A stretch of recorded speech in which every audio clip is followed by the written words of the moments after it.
With the days of the dead upon us, let's stop thinking about candy for a while and see what these celebrations are really about. Welcome to Gone Travel Channel, and today we will look at the season associated with celebration and honoring of the dead, and feature symbols that represent the renewal and rebirth of nature in different places all over the world. Halloween. The earliest traces of Halloween were associated with a 3-day Celtic festival Samhain, or Summer's End, a pagan festival celebrating the end of a period, harvesting, and the beginning of dark, cold winter, a time often associated with death. To commemorate the event, Druids built huge bonfires, and people gathered around to burn crops and animals as a sacrifice to the deities. They believed the souls of the dead and supernatural beings would enter their world and wore costumes of animal heads and skins to hide from being possessed by them. When Romans conquered the Celts in the 1st century, they added their own festival of Feralia, a commemoration of the passing of dead, and of Pomona, the Roman goddess of fruits and fruit trees. During the Middle Ages, when Christianity spread to the Celtic islands, it gradually blended with these rites, added celebrations of Christian martyrs, saints, angels, and devils, eventually creating All Saints' Day and All Souls' Day, which were also celebrated with big bonfires. All Saints' Day was also called All Hallows, and the night before, when the traditional night of Samhain was celebrated, it started to be called All Hallows' Eve, and eventually, Halloween.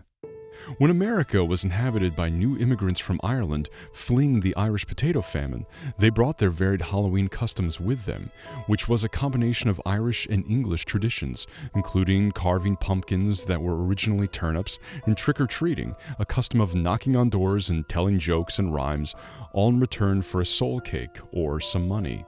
In the second half of the 20th century, through the baby boom period, trick-or-treating was revived. The holiday was directed mainly at the younger generation, and a new American tradition had been born.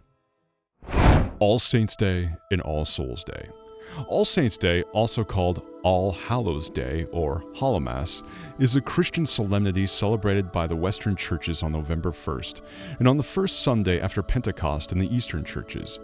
It is a day of commemorating all the saints of the church that have attained heaven and a holy day of obligation.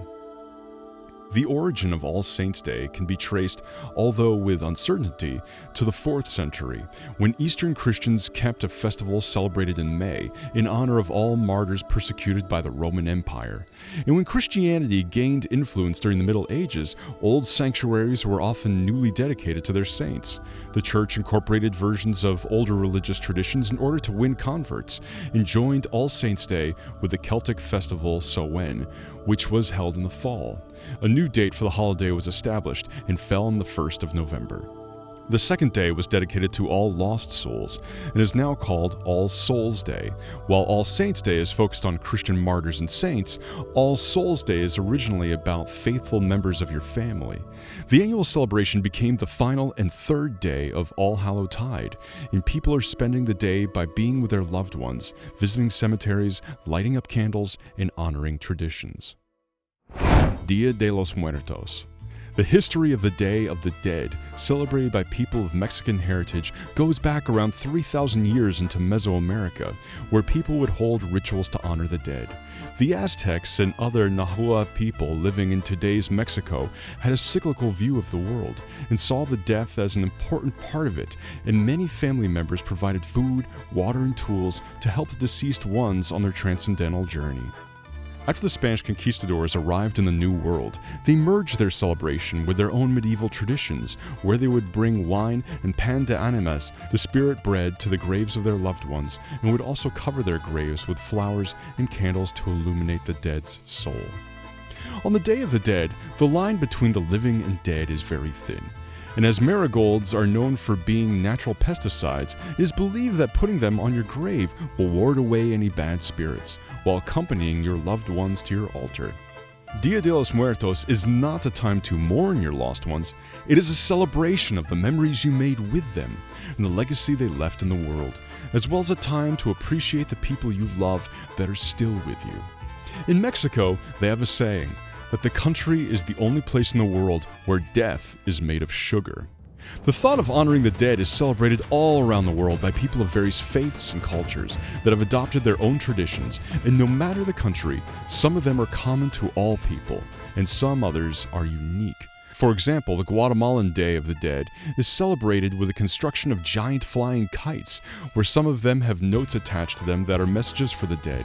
These kites are helping the spirits to find their way back to Earth.